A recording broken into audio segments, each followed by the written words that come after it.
Welcome back English study bye Chandraveer sir. स्वागत है आपका फिर से एक नए सेशन के साथ। और आज हम पढ़ने वाले हैं वर्ब का वर्गीकरण।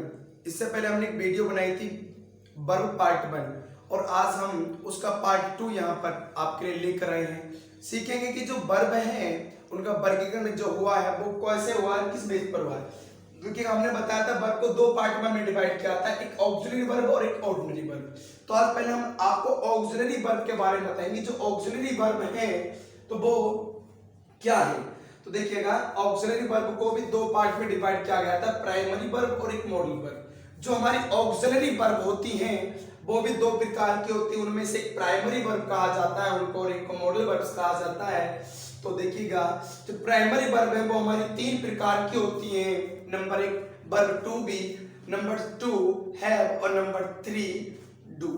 तो देखिएगा प्राइमरी वर्ब में तीन प्रकार हैं, एक वर्ब टू बी का आया था, एक आपका हैव का आया और एक डू का आया था। अब हमको देखना है कि वर्ब टू बी में क्या क्या चीजें आती है। जो लिखा है वही वर्ब टू बी है, आपको बस ध्यान रखना है कि वर्ब टू बी में क्या क्या चीजें आती है, जैसे कि is, are, am, was, were, be, been और बीन। ये हमारे वर्ब टू बी कहलाते हैं, हम इनको वर्ब टू बी कहेंगे। Is, are, am, was, were, be, been, been. अब देखिएगा इनके साथ यदि थर्ड फॉर्म लग जाए, इनके साथ यदि थर्ड फॉर्म लग जाए तो देखिएगा वो पैसिव वॉइस का स्ट्रक्चर आपके लिए बनाएंगे। क्या बनाएंगे?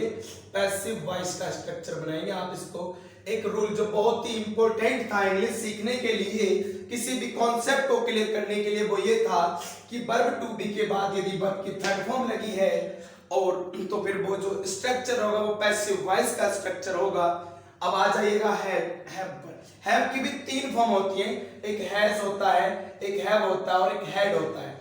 देखिएगा सिंगुलर हैज, प्लूरल हैव और सेकंड फॉर्म और थर्ड फॉर्म में हैड का इस्तेमाल किया जाता है।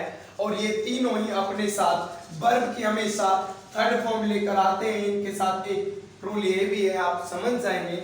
और अगला जो प्रकार होता है डू का, डू की भी तीन फॉर्म होती है, डू, डज, डी। अब देखिएगा ये सेकंड फॉर्म होती है, ये इसकी प्रेजेंट फॉर्म बेस फॉर्म होती है।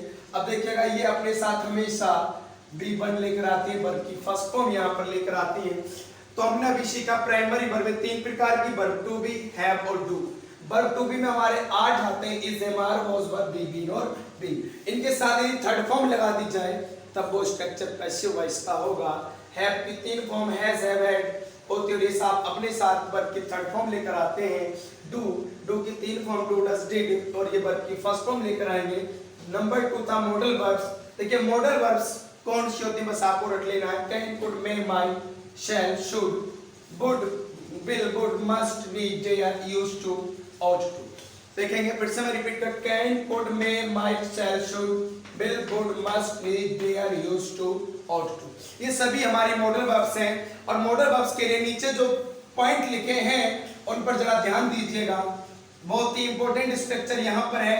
नंबर 1 पॉइंट लिखा है कि मॉडल वर्ब्स के साथ वर्ब की बेस फॉर्म लगाते हैं। कोई भी मॉडल वर्ब आपको मिल जाती है तो समझ जाइएगा वो अपने साथ हमेशा वर्ब की फर्स्ट फॉर्म लेकर आएगी, वर्ब की बेस फॉर्म लेकर आएगी। रूल नंबर 2 यानी कि ऑट और यूज्ड के सिवाय किसी भी मॉडल वर्ब के साथ आप टू नहीं लगाएंगे।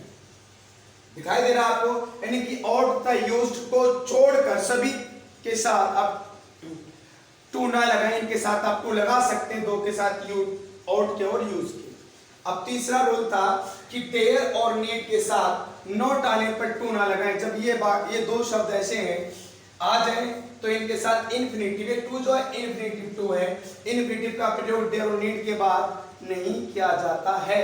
सीखते हैं आगे जो हमारी मेन वर्ब थी वो क्या होती है।